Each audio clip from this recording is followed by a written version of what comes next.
Hello, technology enthusiasts, and welcome to another edition of Scaling Your Business with Technology. And the reason we do this is because technology projects are not always straightforward, but they should be more simple. And my goal is to help walk you through the technology implementations hand in hand, give you some tips, advice to help you help your projects go smoother. And today we're talking about storytelling with data because this is something I've worked on for many years. I've always admired really good storytellers. I've always admired being able to articulate complex situations in a way that captures attention and inspires action. So I've been doing a lot of work on this, a lot of research on this, and a lot of practice as well. And today I wanted to share this with you, wanted to give you the opportunity to try some of these tips and tricks as well. So I'm going to share a subset of a bigger presentation and workshop that I actually do. And I'm going to show you some key tips on how you frame your story using your data. And so let's jump into some of the slides here. And again, feel free to to pop your questions in the chat. Got a couple of questions coming in advance, and I'm going to answer those. One of the question was, how do you frame your story? Where do you start? I'm going to cover a specific framework technique for that. And the other one was around the complexity of data. How do you deal with the difficult data quality? So I'm also going to cover that as well. And like I said, this has been a personal journey for me as well, both when I was working for an insurance company in the UK and working for a number of energy companies, manufacturing companies in North America. Every company has the same sort of challenges around data. So the key thing is, A, how do you get good quality data? And then how do you present it in a way that gets attention and gets your message across? So let's jump into it. So as I mentioned, the whole goal, my goal today is to help you turn your data into compelling insights that inspire action. And more importantly, it's going to help grow your careers. At the end of the day, this is going to help you learn, grow, and do things in a new way. And to do that, we're just going to do a bit of reset first because data is difficult to present. At the end of the day, when you're dealing with spreadsheets or ERP data or HR data, finance data, it doesn't matter what data it is difficult to present. And quite frankly, it's not your fault. It's because it's so difficult, we work really hard to present that data and we struggle with it. We work really hard on the presentations. We're always trying to come up with that really good graphics and really good presentation style. But then sometimes you find that you're hearing the same questions over and over again, or maybe your insights are just falling on deaf ears. You're not getting your messages across. And sometimes people just don't trust your data. And this is a real problem. And that's why I wanted to break it down for myself, but also share this with you folks as well on how do you convey your messages and your data in a way that captures attention, in a way that connects, persuades, and ultimately break through all that clutter. How do you do it in a succinct way? Because if you do this well, you'll get people to take notice. But more importantly, it's going to give you executive presence. So imagine that. It helps you boost your career by giving you more executive presence. And all my research always points back to storytelling. I think we all know that storytelling is the good way to do it, because we have to remember that data doesn't change a behavior, stories do. I'm going to say that again because it's important. You might want to write this down. Data doesn't change behavior, stories do, because they have an emotional connection. So let's just unpack that a little bit more. So when we think about stories to tell, stories are awesome because effectively they're invisible selling. They're getting your messages across. You hear things, you listen to things, you get emotionally involved, you get engaged with stories. Who doesn't love a good story? And if you don't, people will fill in the gaps. So you have to build your data into a story. And the reason they're so important as stories is because they originate all the way back from humankind, way back to caveman days, where sitting around the campfire, the elders would warn their children of danger by telling stories of the beasts in the dark or the wild animals that they need to be aware of. So they tell stories to get that message across because that engages the kids and that ultimately saves them from danger. And I always remember, I don't know if you folks have old wives' tales, I used to call them in the UK, which is probably similar here as well in North America, is where my grandma would tell me fables or stories to help warn me of danger when I was a young lad. And I always remember the one she told me about chewing gum. If you swallowed chewing gum, it would wrap around your insides and your intestines, and you would die. So don't ever swallow chewing gum. It was one of the old wives' tales that I was told. I never swallowed chewing gum, but I've also not heard of anyone dying from swallowing chewing gum. But the point is, it's a story. It creates emotional impact. I still remember it to this day, 40 years later. And that's the point of stories. So we want to use that in business because we get very serious in business. As soon as we get into data, we go into professional mode, we go into executive mode, we go into serious mode. And again, I've had to learn this over the years as well, that introducing a bit of fun sometimes helps a lot, or even just being a bit more lighthearted around how we present data. We don't have to be always that serious, even if sometimes the message is serious. We need to have that section be serious, but then we just need to present it in a way that comes across well. So sometimes by creating a different tone, we'll actually have that message come across better. So wouldn't it be much better if we present with stories? Yes. So adding stories to presentation, there's actually science behind this as well.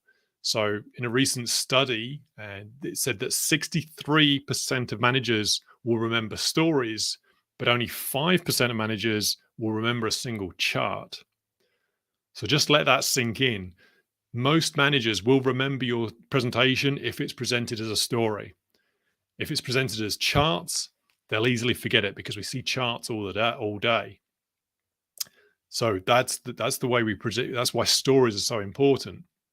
But you have to present your stories in the right way. And to start, this is going to be the first, we're leading up to the first framework here, folks.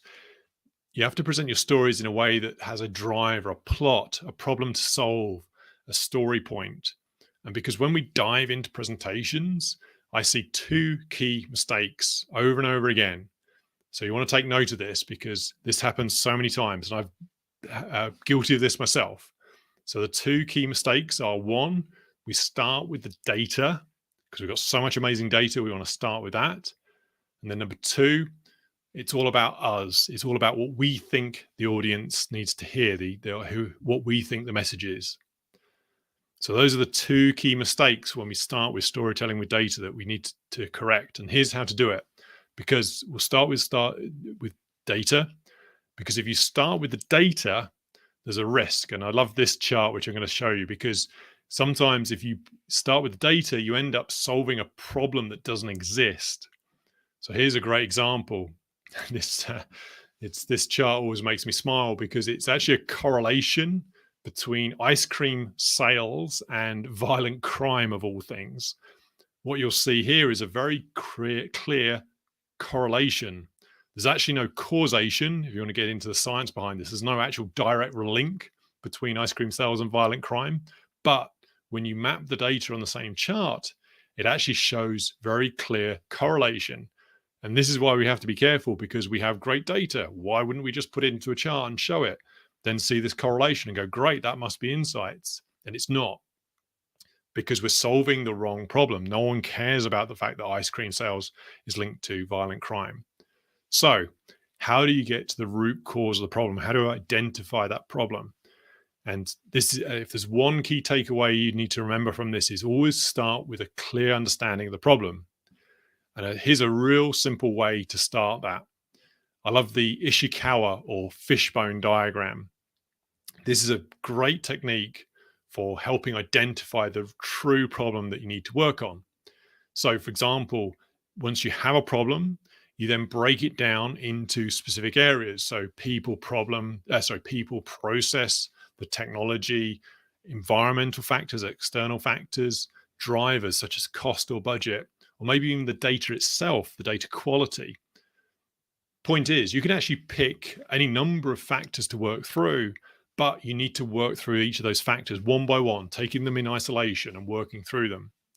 And this is really, really important and really helps you understand the problem, because it helped me when I was working for a manufacturing company not so long ago. The problem statement was that manufacturing costs were increasing 10% every year, and we didn't know why. So I was asked to come in and help and understand why these costs were increasing. And they told me the problem. They said our material costs are going up. Every year they increase the cost of materials. So that's why it's costing 10%. I said, okay, that's good to know, but let's truly understand that.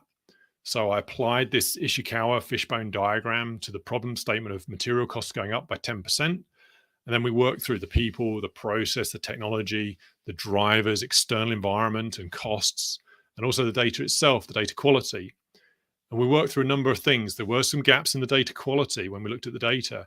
There were some gaps in the technology about how quick, how up to date the data was in terms of reporting on the costs of materials. But the real insight came from the people and process.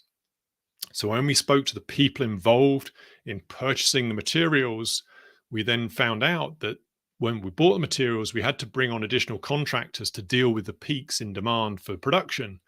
But bringing in contractors was actually taking 2 months. It was taking way longer than we expected. We were supposed to be onboarding people within 2 weeks.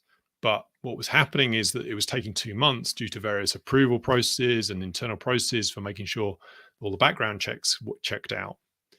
So as a result, the process for onboarding was broken.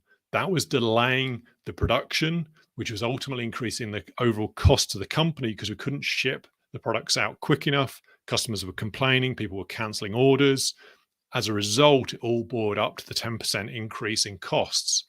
It wasn't just the materials. In fact, it was the material cost was actually a minor factor in the scheme of things. What the real problem was the onboarding process. The point here is I would have never have got to that if I hadn't have broke down the problem, if I hadn't assumed, if I didn't assume the initial problem was the problem, if I really understood it by breaking it down in this framework. So this, again, really good technique for just really understanding that problem. To take a beat before you start on the work, just to say, okay, what problem are we solving here? Is everyone clear on exactly the problem to be solved? And then once you have that problem to be solved, then we're going to move on to how to frame it in the right way. Remember that second mistake around making sure it's all about you. Okay, so this is how you make it about your audience, about the people hearing your message. And this is where I'm going to introduce you to the second technique that is really important to storytelling, which is the story framing framework. So this is a really good formula for structuring how you frame your story and if you don't know where to start, this is the formula to help you. So the formula is it starts with your client, your customer, your audience, who you're presenting to. And I don't just mean the name or the role. It's really understand what they're looking for, really understand their challenges, think about their day-to-day work and what they do or day-to-day experience, really understand your client, your audience. Then you state the problem, which we just covered in terms of the actual problem to be solved. We add the result. What do they want to see differently? What do they want to see changed? And then that's your story to tell. So to put it all together, we have, as a client or a customer, we want to solve a problem so that we achieve a result. That's your headline. That's going to be your overall selling point, your story. When you're building a presentation, helps you build out everything around it. That's where you start. So we've started with the problem before. Now we understand the client, then we come up with the result. So as an example, going back to that manufacturing client I just mentioned, as the operations director and also the finance controller, we wanted to streamline our onboarding process so that we could reduce our production costs by 10%. So that's how we structure it in terms of the role, which is the operations director and finance manager, solve a problem, which is streamline our onboarding process so that we can achieve a result of reducing costs by 10% every year. That was our headline. That was our story formula. And from there, I use that to then build out the presentation and the data behind it. And there's a lot more detail to go into in terms of how we present our data, particularly around different charts to use, and how you present your insights with some techniques around you starting with the insight, then presenting your data, and then finishing with your insight. And I'll happily go into that in more detail in another session. Or if you have questions, reach out. I'm always here to help and go into much more detail. So much to cover here. It's a lot of great insights, but I wanted to give you the key tips that you could start using today. However, word of warning, folks, and again, this is really, really important. Without good data, your stories are not going to be good either. So if we want to summarize this in a different way, good data in means brilliant stories out. And I'll repeat that because it's important. Good data in means brilliant stories out. Because without that good data and without that good problem statement, you're not going to have a good story. You may have a story framing formula, but it needs to be backed up with really good quality data. And this is where, once we have our stories, we then need to look at where the data is coming from. So there's a couple of ways we need to look at this, because imagine if you were one of the clients you're presenting to, maybe it's your manager, director, maybe it's one of your customers you're sharing a new product solution for. If you want to get a handle on the key features, maybe where profit's coming from, where the costs are coming from, where revenue's coming from, maybe it's just workforce planning, your headcount. If you can't answer those questions, then how can you make informed decisions and how can you create those stories? And ultimately, you're not going to be able to better adapt to market conditions as well, because knowing the data about your market and your business is absolutely fundamental to the stories and decisions you make about the company and your team going forward. So there's 3 key points you need to remember. The first one is know your data. So we have a story to tell, that story framing framework. We know the problem. Where is the data coming from? How good? What is it like? Where is it? How accessible is it? So you need to understand how you get hold of it. Who's the custodian of that data? So know the data you need to solve the problem. Don't just collect all the data, collect the data you need. And if you don't have it, you might have to go out and get that data. For our onboarding process, as I mentioned in that example, we didn't have good data around how long it took once the offer had been accepted to then landing on site. We heard it took 2 months in total, but we didn't know exactly why it took 2 months. And that's where we had to drill into the approval process. So once getting the laptop and getting their access cards, those two in themselves were taking way longer than expected because they would get stuck in the approval process. So know your data. So getting that enabled us to then really pinpoint the streamlining of that onboarding. And then secondly, you need to organize your data. And again, I can't stress, this is probably the most important out of the 3, because once you have your data that you know point number 1, you know the data that you want to get, you have to organize it in a way that makes sure you can get at it, get a report on it, structure it in a way that makes sense. So this is where you're building out or the right access controls. If you're storing in a system, maybe you're consolidating data. And then also you need to get access to the data through perhaps reporting tools. It could be consolidating it into a simpler tool as Excel, but it also could be consolidating into a data lake or maybe a data visualization, virtualization environments. Again, you've got to be able to pull that data together to ultimately feed up to your story that you're going to tell, because your story is nothing without the data to back it up. And then finally, trust in your data. So once you know your data, once you can get access to it and know where it is and how you're getting it presented, you've got to know you've got to trust the data. And this is probably the hardest of the 3 to do, because it assumes a lot of pre-work has gone into it. A lot of work and support around the data has already happened. So for example, you need to know that your data is transparent, you know what the data is, where it came from, how did you source the data? Have you got the right permissions to use the data? Is it secure? Is it protected from being tampered with and altered? Even if it's just unintentional, sometimes different groups have access to data and will go in and change data because they think it's the right thing to do. But you need to make sure that it's controlled. The access control is there. The good governance as well. Is it kept up to date? Is it tagged? Is it categorized? Is it dated? Is the metadata all correct? And then the cleansing process as well. If you find data errors, what's the process for getting it cleaned? Is it checked on a regular basis? So again, we've talked about storytelling, which is very, very important. But without the good data in, your stories won't come out well. So you need to have those brilliant stories. You need to have good data in the first place. So that's what I wanted to share with you today, is around that root cause analysis, the Ishikawa fishbone, to really drill down your problem so you understand the problem to be solved. Then get into that story framing framework, how you actually put it all together into that summary to come up with that story to tell based on your audience or your client, the problem, and then the result. And then the third key point is around making sure you have that good data, making sure you have that good foundation to be able to make the business decisions and ultimately build good stories. So that was the tips I wanted to share today on storytelling for data, which ultimately will hopefully help you turn your data into compelling insights that inspire action. And what I'm going to do now is just check on their chat. I think we've covered everything in terms of the questions. Yep. So we talked about the data quality, talked about where to start with that story framing framework. And yep, I think we're good to go. So just to wrap this up again, thank you for joining. It's always a pleasure to share these tips and glad that you get value from it. Keep the comments coming in because that helps me build better sessions going forward. I do read all your comments, and that's helping me create topics for the next sessions. So as always, we're a special group of technology project enthusiasts, and I'm here cheering you on. So as we continue to push, grow, and scale with technology, we can all make a difference, and we'll see you in the next session.